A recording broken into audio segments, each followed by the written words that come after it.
Hello दोस्तों, स्वागत है हमारे इस वीडियो में। और इस वीडियो में हम साइकोलॉजिकल डिसऑर्डर क्वेश्चन को हम देखेंगे। और यह class ITBP head constable education and stress counsellor के लिए महत्वपूर्ण है। तो जो बच्चे या जो दोस्त जो भाई बहन इस फॉर्म भरे हैं, आईटीबीपी जो 112 पोस्ट निकली थी, इसका फॉर्म भरा गया है, अगर फॉर्म भरे तो उनके लिए यह क्लास बहुत ही महत्वपूर्ण है। और इस वीडियो में हम एमसीक्यू देखेंगे और प्रत्येक ऑप्शन को डिटेल में जानेंगे। तो ज़्यादा देर न करते हुए चलिए शुरू करते हैं। हालांकि हम इसको गूगल से एमसीक्यू करवा रहे हैं, मैं अपना नोट्स नहीं बनाया हूँ, ना ही मैंने अपने द्वारा प्रश्नों को डिमांड किया है। बस मैं इसमें गूगल द्वारा वीडियो बनाकर आपके तक पहुँचा रहा हूँ। तो पसंद आएंगे तो लाइक कर दीजिएगा, और दोस्तों के साथ जिसको आप मालूम है कि हाँ ये जिसके लिए महत्वपूर्ण, जो आपके संपर्क में हो, तो उनके साथ शेयर अवश्य कीजिएगा और चैनल को सब्सक्राइब भी कर लीजिएगा। तो चलिए शुरू करते हैं। पहला प्रश्न है कि निम्न में से कौन सा कारक मध्य व्यसनीयता के लिए उत्तरदायी है। पहला कारक है जैविक कारक, दूसरा कारक है मनोसामाजिक कारक, तीसरा कारक है सामाजिक सांस्कृतिक कारक। इसमें से बताना है कौन कौन सा मध्य व्यसन, यानी कि जो हम शराब पीते हैं, इनमें शराब पीने के कौन कौन से कारण हैं। इसमें पहला ऑप्शन है सिर्फ दूसरा, या दूसरा ऑप्शन है कि पहला और दूसरा, और तीसरा ऑप्शन है कि पहला और तीसरा, या चौथे ऑप्शन में है कि पहला दूसरा तीसरा सभी। चलिए इसका हम ऑप्शन देखते हैं।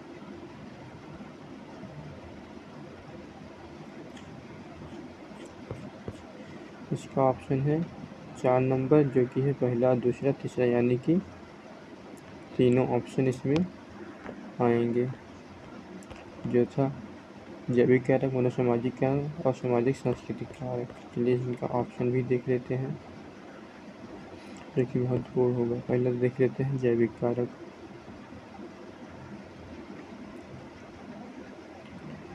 जैविक कारक में अनुसंधान ने शराब और जैविक कारकों, विशेष रूप से आनुवंशिकी और शरीर विज्ञान के बीच घनिष्ठ संबंध बताया है।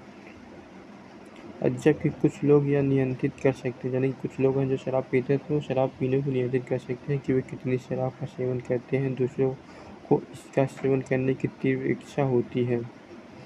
कुछ के लिए शराब आनंद की भावनाओं को दूर करती है, यानी कुछ लोग शराब पीते हैं तो उनकी आनंद की जो भावना है तो उनको दूर कर देती है, और मस्तिष्क को व्यवहार को दोहराने के लिए प्रोत्साहित करती है। इस तरह का दोहराव वाला व्यवहार आपको शराब के विकास के प्रति अधिक संवेदनशील बना सकता है। मस्तिष्क में कुछ ऐसे रसायन भी होते हैं जो आपको शराब के दुरुपयोग के प्रति अधिक संवेदनशील बना सकते हैं। उदाहरण के लिए, वैज्ञानिकों ने संकेत दिया है कि शराब निर्भरता विभिन्न गुणसूत्र क्षेत्रों में 51 जीनों से जुड़ी हो सकती है। यदि इन जीनों के पीढ़ियों से पारित किया जाता है तो परिवार के सदस्यों के पीने की समस्याओं का विकास की अधिक संभावना होती है। अब वातावरणीय कारक देख लेते हैं, जो दूसरा उसमें ऑप्शन में दिया था। कहा जाता है कि जो व्यक्ति शराब की संस्थाओं के पास रहते हैं, उनके बारे में कहा जाता है कि वे शराब पीने के प्रति अधिक सकारात्मक दृष्टिकोण रखते हैं और गतिविधि में भाग लेने की अधिक संभावना रखते हैं। मतलब ये कहा जा रहा है कि जो जिसके घर के पास में ही शराब की दुकान है, तो शराब को नकारात्मक रूप में नहीं देखें, बल्कि सकारात्मक रूप में देखते हैं कि हाँ शराब पी लेना चाहिए। और है इसके अतिरिक्त शराब निर्माता जनता को दिखाने के लिए विज्ञापनों को संचालित कर रहे हैं। इनमें से कई विज्ञापन पीने के एक स्वीकार, आनंददायक और आरामदेह मनोरंजन के रूप में दिखाते हैं। यह बात भी सच है कि आजकल जिस प्रकार के ऐड चल रहे हैं, शराब पीना वालों के एक आनंद का जरिया माना जा रहा है। आज आप लोग देख रहे होंगे कि गलत रास्ते, जो आजकल गलत रास्ते हैं, जो गलत रास्ते पर चल रहा है, उनको ये कहा जाता है कि हम तो एंजॉय कर रहे हैं, यानी गलत रास्ते की ओर ले जाने वाले रास्तों को हम एंजॉय का नाम दे रहे हैं आज, जो कि एक बहुत ही गलत है। इसमें आगे है कि एक अन्य वातावरणीय कारक आय एक व्यक्ति द्वारा उपभोग की जाने वाली शराब की मात्रा में भी भूमिका निभा सकती है। हाँ, एक अन्य वातावरणीय कारक है कि आय जो व्यक्ति कमा रहा है, एक व्यक्ति द्वारा उपभोग की जाने वाली शराब की मात्रा में भी भूमिका निभा सकता है। ये बात सच है कि अगर आप ज़्यादा पैसा कमा रहे हैं तो आप शराब अधिक महंगी वाली और ज़्यादा पीते हैं। जो व्यक्ति कम कमा रहा है, हालांकि वो कम ही पिएगा, लेकिन हाँ, वो भी अवश्य पीता है कम रुपए वाली। आगे है धनवान समुदाय के व्यक्ति लोकप्रिय राय के विपरीत गरीबों में रहने वाले की तुलना में पीने की एक अधिक प्रवण होते हैं। यह भी बात सच है कि धनवान समुदाय में व्यक्ति जो है शराब अधिक पीते हैं। आगे है सामाजिक कारण। सामाजिक कारण किसी व्यक्ति के पीने के विचारों में योगदान कर सकते हैं। सामाजिक कारण किसी व्यक्ति के पीने में विचारों में योगदान कर सकते हैं। आपकी संस्कृति, धर्म, परिवार, कार्य आपके कई व्यवहारों को प्रभावित करते हैं, जिसमें शराब पीना भी शामिल है। शराब के विकास कि किसी व्यक्ति की संभावना परिवार की सबसे बड़ी भूमिका निभाता है। जो बच्चे कम आयु से ही शराब का दुरुपयोग के संपर्क में आते हैं, उनके पीने के खतरनाक प्रतिरूप विकसित होने का खतरा अधिक होता है। विद्यालय आरंभ करना या आपका नया पेशा भी आपको शराब के प्रति अधिक संवेदनशील बना सकता है। अब आगे है मनोवैज्ञानिक कारक। विभिन्न मनोवैज्ञानिक कारक अधिक शराब पीने की संभावना को बढ़ा सकता है। प्रत्येक व्यक्ति परिस्थितियों को अपने अनूठे तरीके से संभालता है। हालांकि आप इन भावनाओं को कैसे संचालित करते हैं या कुछ व्यवहार संबंधी लक्ष्यों को प्रभावित कर सकता है। उदाहरण के लिए देखते हैं कि उच्च तनाव, चिंता, अवसाद और अन्य मानसिक स्वास्थ्य स्थितियों वाले व्यक्ति शराब के विकास के प्रति अधिक संवेदनशील होते हैं। इस प्रकार की परिस्थितियों में शराब का उपयोग प्रायः भावनाओं को दबाने और मनोवैज्ञानिक विकारों के लक्ष्यों को दूर करने के लिए किया जाता है। समय के साथ पीने की आदत हो सकती है और एयूडी हो सकता है। जितना अधिक आप दर्द और कठिनाई की भावनाओं को कम करने के लिए शराब की ओर रुख करते हैं, उतना ही आपको शरीर दवा के प्रति सहनशील हो जाता है और इसके प्रभाव पर निर्भर हो जाता है। ये प्रश्न यहीं पर ख़त्म होता है। अगला प्रश्न देखते हैं। निम्नलिखित में से कौन सा विकार मनोभाव बदलाव के साथ साथ गतिविधि और ऊर्जा के स्तर में बदलाव की विशेषता है, जिसमें उन्नत मनोभाव और अवसाद की अवधि के बीच बदलाव का अनुभव शामिल है। काफ़ी लंबा प्रश्न है और समझने में भी कठिनाई होगी, तो एक बार और देख लेते हैं। निम्नलिखित में से कौन सा विकार मनोभाव में बदलाव के साथ साथ गतिविधि और ऊर्जा के स्तर में बदलाव की विशेषता है, जिसमें उन्नत मनोभाव और अवसाद की अवधि के बीच बदलाव का अनुभव शामिल है। नहीं, कौन सा विकार है जो यह लक्षण दिखाई देता है। इसमें पहला ऑप्शन है उन्माद, सेकंड है विशिष्ट मानसिक विकार जिसे सिजोफ्रेनिया कहते हैं, तीसरा है हाइपोमेनिया, चौथा ऑप्शन है द्विध्रुवीय विकार। तो इसका आंसर देखते हैं। तो इसका आंसर नंबर 4 है, जो कि है द्विध्रुवीय विकार। अब हम द्विध्रुवीय विकार के बारे में जानेंगे।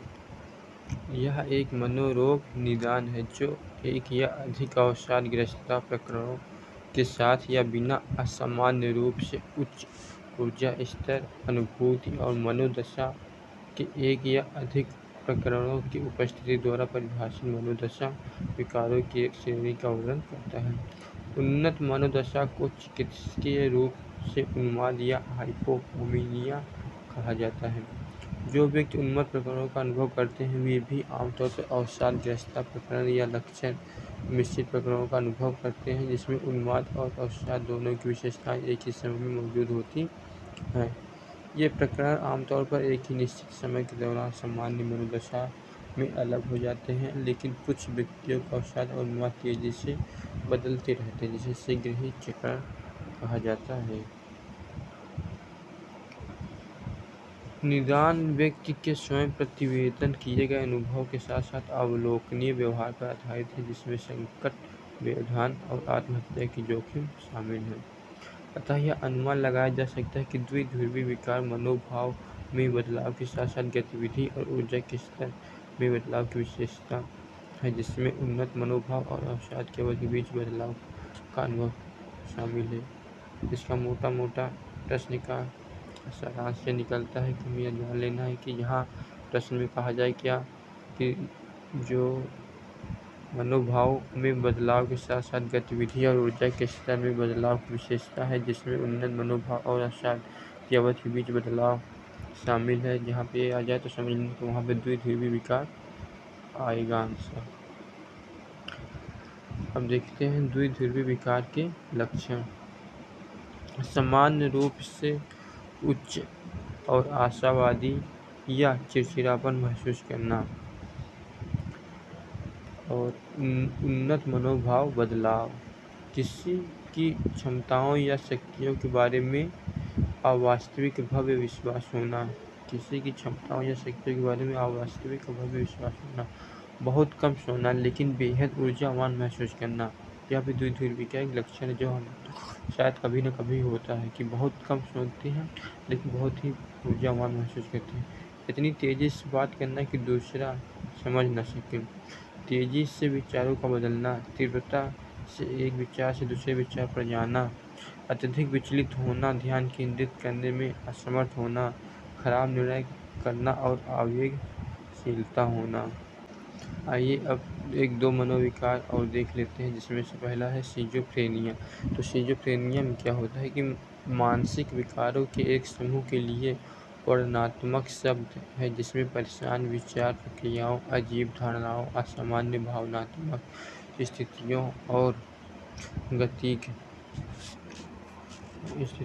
गतिक असामान्यताओं के परिणामस्वरूप व्यक्तिगत, सामाजिक और व्यावसायिक कार्यप्रणाली बिगड़ जाती है।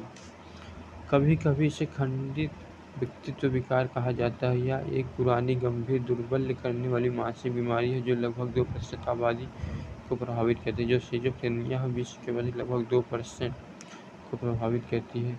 यह मानसिक विकारों में से एक है और व्यवहार और सामाजिक असमानताओं की विशेषता है। आगे है हाइपोमेनिया, मन की असामान्य रूप से आवेशित अवस्था है। यह द्विध्रुवीय विकार का लक्षण हो सकता है। जो हाइपोमेनिया है यह द्विध्रुवीय विकार का लक्षण हो सकता है। यह व्यक्ति की भावनाओं, विचारों और व्यवहार को प्रभावित करता है। हाइपोमेनिया जो है भावनाओं, विचारों और व्यवहार को प्रभावित करता है। उन्माद एक मानसिक स्थिति या बीमारी है जो अत्यधिक ऊर्जा, मनोभाव या आचरण की विशेषता है। यह द्विध्रुवीय विकार के लक्षण हो सकता है। अब अगला प्रश्न देखते हैं, क्वेश्चन नंबर 3।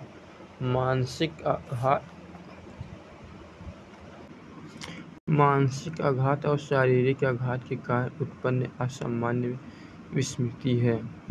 तो option A अमनीसिया, option B फ्यूग, option D C है डेजीवू, ऑप्शन डी है दमन। तो इसका सही आंसर है अमनीसिया। तो इसको डिटेल में देखते हैं क्या है। विकार एक ऐसी स्थिति को संदर्भित करता है जो किसी व्यक्ति की मनोदशा की भावना, सोच, व्यवहार को प्रभावित करती है। निरंतर व्यवहार स्वरूप परिणाम देता है जो सामान्य जीवन के कार्य को प्रभावित करता है और अनुभूति और भावना को उद्देश्यपूर्ण कामकाज के समाप्त करता है। की पॉइंट इसके हैं, मानसिक और शारीरिक आघात के कारण असामान्य विस्मरण को भूलने की बीमारी कहा जाता है, क्योंकि यह एक विकार है जिसमें क्या क्या शामिल है। जो अमनीसिया होती है ये भूलने की बीमारी जो इसमें शामिल है। कोई मस्तिष्क की चोट के कारण घटना को याद नहीं कर सकता है, या कोई आघात तनाव का नई यादें नहीं बना सकता है। कोई शराब के दुष्प्रभाव के कारण पुरानी यादों को याद नहीं कर सकता है। कोई दर्दनाक घटनाओं के कारण परिचित चेहरों को भी नहीं पहचान सकता। इसलिए निश्चय निकाला जा सकता है कि मानसिक आघात और शारीरिक आघात के कारण होने वाले असामान्य विस्मय को भूलने की बीमारी कहा जाता है। एडिशनल इन्फॉर्मेशन है इसमें कि लोभ क्या है। यह भूलने की बीमारी के एक रूप को संदर्भित करता है जिसमें व्यक्ति अपनी यादों को आंशिक या पूरी तरह से खो देती है। तो कुछ यादें खो देती है या पूरी तरह खो देता है। पहले से देखा हुआ, यह एक भावना को संदर्भित करता है जो व्यक्तियों को यह महसूस करवाता है कि वे पहले से ही वर्तमान स्थिति को अनुभव कर चुके हैं। उसे कहते हैं पहले से देखा हुआ। दमन। दमन क्या है? यह एक इच्छा को दबाने या चीज़ों को अंधेरे में डालने का अभ्यास को संदर्भित करता है। अब है क्वेश्चन नंबर 4। अज्ञात स्थिति में प्रवेश करने से उत्पन्न भय को, अज्ञात स्थिति में जो आपको ज्ञात नहीं उस स्थिति में प्रवेश करने से उत्पन्न भय को कहा जाता है। तो वह कौन सा विकार है? संत्रास विकार, बाध्यता विकार, विवृति दुर्भीति या रूपांतरण विकार? तो इसका सही आंसर है तो विवृति दुर्भीति। विवृति दुर्भीति यानी कि अज्ञात स्थिति में प्रवेश करने से उत्पन्न भय को विवृति दुर्भीति कहा जाता है। इसका की पॉइंट है, विवृति दुर्भीति एक प्रकार का दुश्चिंता विकार है। दुश्चिंता मतलब कि एंजाइटी इंग्लिश में होता है, एंजाइटी विकार है जिसमें हम भयभीत होते हैं और उन स्थानों या स्थितियों से बचते हैं जो हमें संत्रास पैदा कर सकती है और हम फंसे हुए अनुभव करते हैं, असहाय या शर्मिंदा महसूस कर सकते हैं, हम एक वास्तविक या प्रत्याशित स्थिति से भयभीत होते हैं। दुश्चिंता भय के कारण होती है। अगर दुश्चिंता तीव्र हो जाती है तो बचने या मदद पाने का कोई आसान तरीका नहीं है। अधिकांश लोग जिनमें से विवृति दुर्भीति है वे एक या एक से अधिक संतान झटकों के बाद इसे विकसित करते हैं जिससे उन्हें एक झटका लगाने के बारे में चिंता होती है और उन स्थानों से बचते हैं जहाँ यह फिर से हो सकता है। विवृति दुर्भीति से पीड़ित लोगों को अक्सर किसी भी सार्वजनिक स्थान पर सुरक्षित महसूस करने में कठिनाई होती है, विशेष रूप से जहाँ भीड़ इकट्ठा होती है। हम महसूस कर सकते हैं कि हमें सार्वजनिक स्थान पर जाने के लिए एक साथी जैसे कि रिश्तेदार या मित्र की आवश्यकता होती है।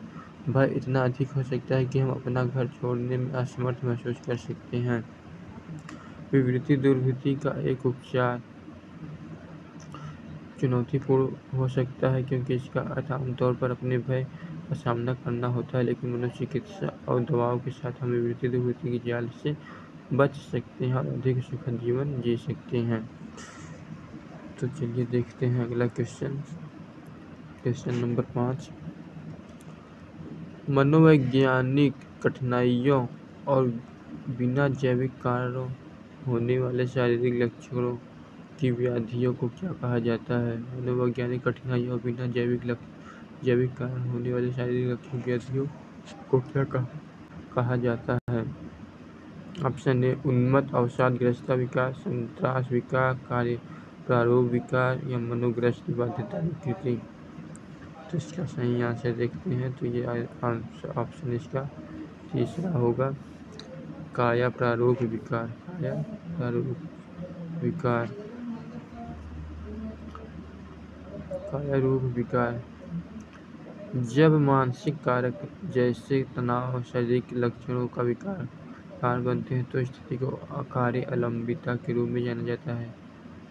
कायाकल्प, काया प्रारूप विकार आय अलंबिता का एक गंभीर रूप है जहाँ शारीरिक लक्षण बहुत संकट पैदा कर सकते हैं जो अक्सर दीर्घकालिक हो सकते हैं। हालांकि काय प्रारूप विकारों वाले लोग आमतौर पर आश्वस्त होते हैं कि उनके लक्षणों का एक शारीरिक कारण है। उदाहरण के लिए कई लोगों को मानसिक तनाव के कारण कभी कभी सिर दर्द होता है, लेकिन तनाव और अन्य मानसिक स्वास्थ्य समस्याएं कई अन्य का कारण बन सकती हैं। शारीरिक लक्षण निम्नलिखित हो सकते हैं जैसे सीने में दर्द, थकावट, चक्कर आना, पीठ में दर्द, बीमार महसूस करना। काय प्रारूप विकार है। और क्वेश्चन नंबर 6 देखते हैं, निम्नलिखित में से विकल्प कौन सा विकल्प ऑटिज्म स्पेक्ट्रम डिसऑर्डर की विशेषता नहीं है? ऑटिज्म स्पेक्ट्रम डिसऑर्डर की विशेषता नहीं है तो ऑप्शन ए दृष्टि और श्रवण में समस्या, सामाजिक और संपर्क में समस्या, शाब्दिक अशाब्दिक संचार में समस्या या दोहराव वाला व्यवहार। तो इसका सही आंसर है दृष्टि और श्रवण में समस्या। जो ऑटिज्म स्पेक्ट्रम डिसऑर्डर होता है इसमें दृष्टि और सामाजिक देखने और सुनने में समस्या होती है।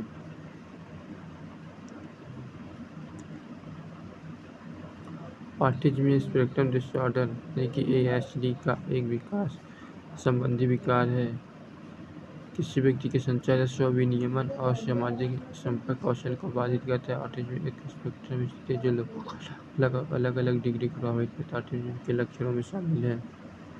ऑटिज्म के लक्षणों में शामिल है यह एक प्रारंभिक शुरुआती विकार है जो जन्म से मौजूद होता है और विकास के चरणों में 2 साल की उम्र में इसका निदान किया जा सकता है।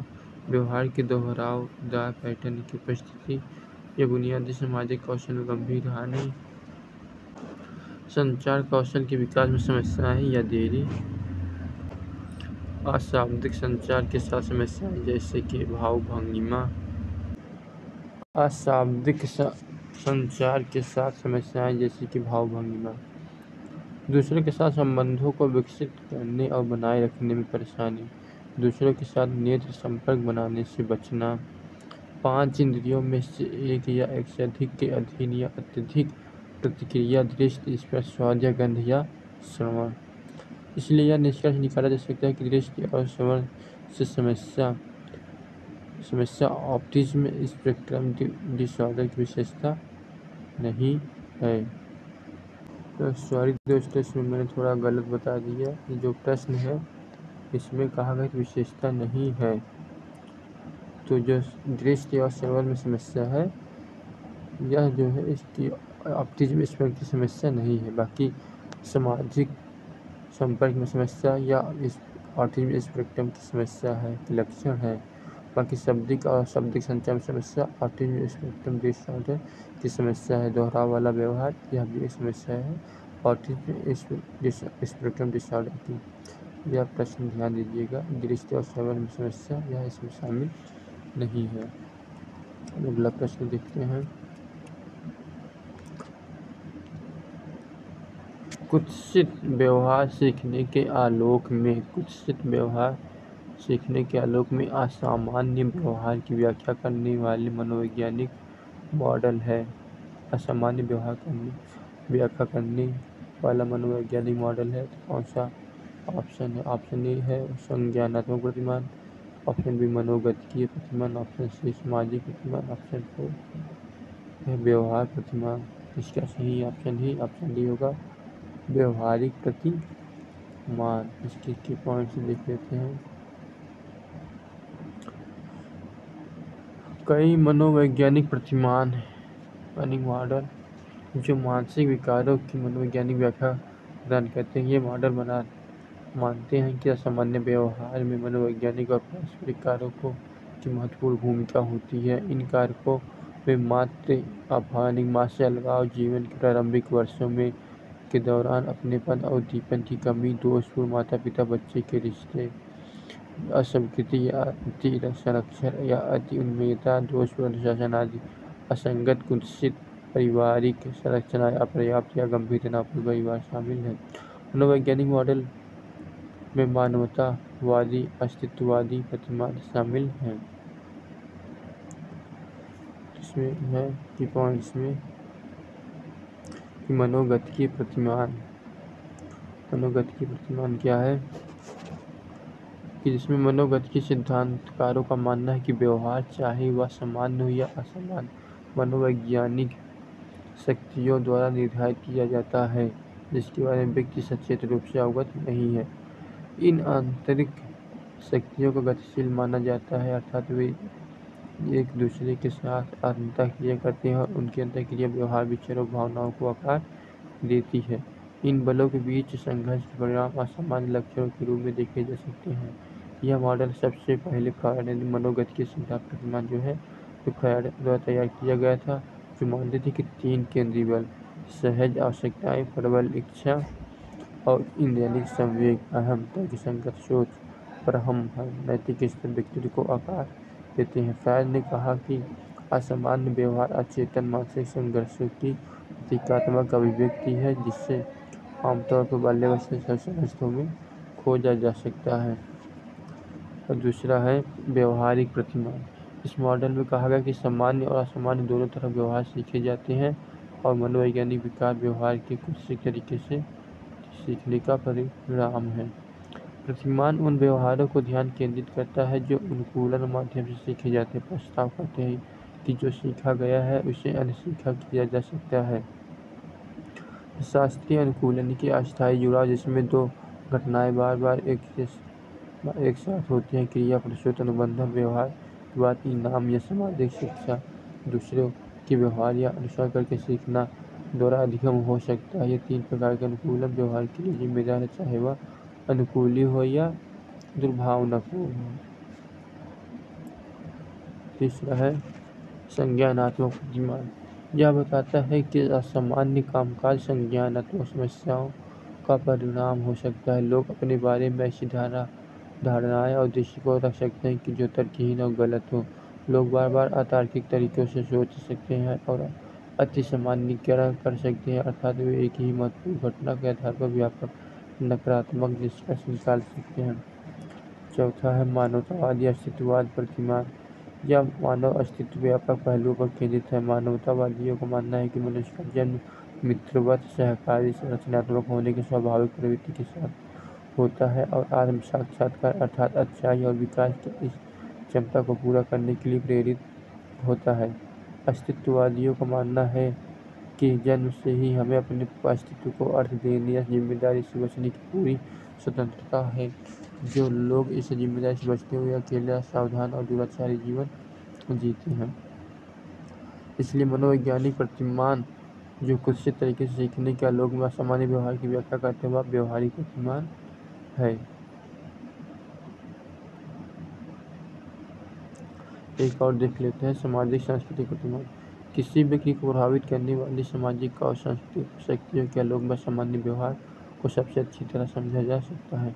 जैसे जैसे व्यवहार सामाजिक शक्तियों द्वारा आकार लेती है, पारिवारिक संरचना, संचार, सामाजिक नेटवर्क, सामाजिक स्थिति और सामाजिक लेबल और भूमिका जैसे कारक अधिक महत्वपूर्ण हो जाते हैं।